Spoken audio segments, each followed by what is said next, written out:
In 1958, a 17-year-old boy from a poor neighborhood in Brazil stepped onto a football pitch in Sweden and did something no one his age had ever done on that stage. He scored twice in a World Cup final. Sweden's own newspapers, watching their team lose 5-2 that day, printed his photograph on their front pages anyway, because what they had just watched felt bigger than the result. His name was Pelé, and the debate he accidentally started that day has never actually ended. Football has always argued about its greatest player, but the shape of that argument has changed completely 4 times, as 4 men redefined what greatest was even supposed to mean.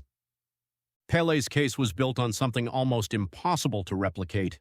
He won 3 World Cups in 1958, 1962, and 1970, a record that still stands alone today. He scored over 1,000 career goals for club and country combined, a number so large that for decades it functioned less like a statistic and more like a myth. FIFA would later name him Player of the Century, but the deeper reason his name became shorthand for greatness itself is that he did it first, on television, in front of a global audience that had never before been able to watch the same player from a different continent again and again, and agree that what they were watching was genius. Then in 1986, a very different kind of greatness arrived. Diego Maradona did not have Pelé's trophy count. He won 1 World Cup, not 3. But what he did with that one tournament reshaped what people believed a single player could do to a match on his own. In the quarterfinal against England, Maradona scored 2 goals 4 minutes apart that remain, to this day, the strangest pairing in football history. The first, punched into the net with his fist, became known as the Hand of God, a goal Maradona later admitted was deliberate and illegal, scored in a match still shadowed by the Falklands War fought between England and Argentina 4 years earlier. The second goal, minutes later, is remembered as the opposite of the first in every way.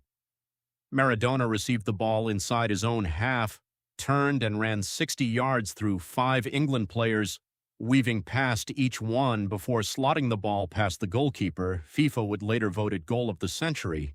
2 goals, 1 illegal, 1 transcendent, both scored by the same man in the same match.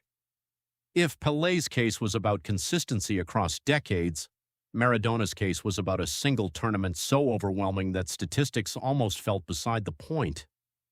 For years afterward, the debate stayed between those 2 names, and it stayed largely unresolvable because the 2 men had built their greatness out of almost opposite materials.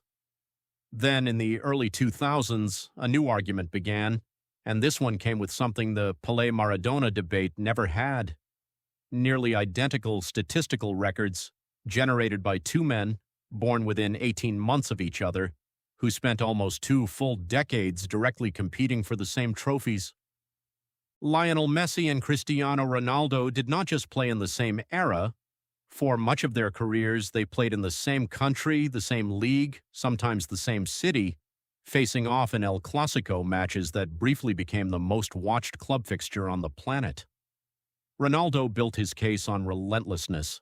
He holds the record for most official career goals in men's football history and remains the all-time leading scorer in the Champions League, a competition widely regarded as the toughest gauntlet in club football. His aerial ability and his knack for scoring in must-win knockout matches became his signature. Messi's case rested on something harder to quantify. He holds the record for most Ballon d'Or awards, football's most prestigious individual honor, at 8, more than double what most legends of the past ever achieved. His game was built on vision, control, and an ability to create for others as easily as he scored himself. For years, the one gap in his resume was the biggest trophy in the sport. Then, in December 2022, at 35 years old, Messi led Argentina to the World Cup title, closing what many considered the final argument against his case.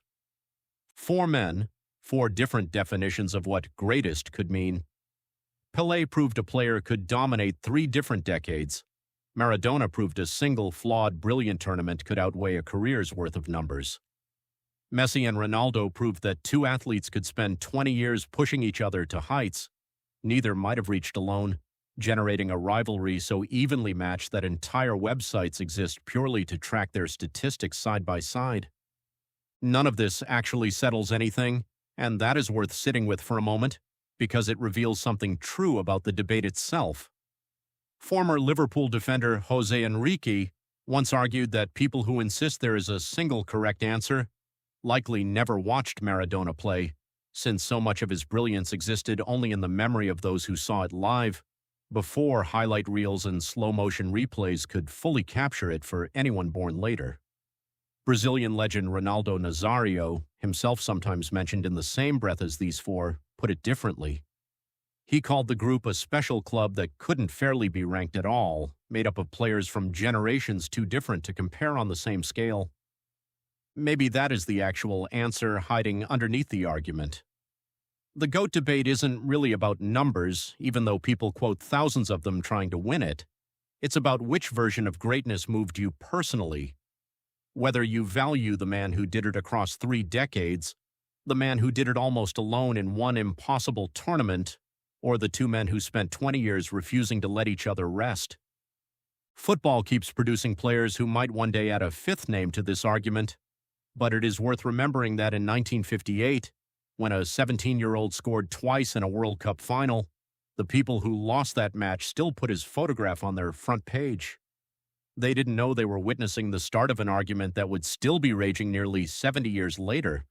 They just knew they were watching something they didn't have the right words for yet. Maybe that's the closest thing to a real answer this debate will ever get.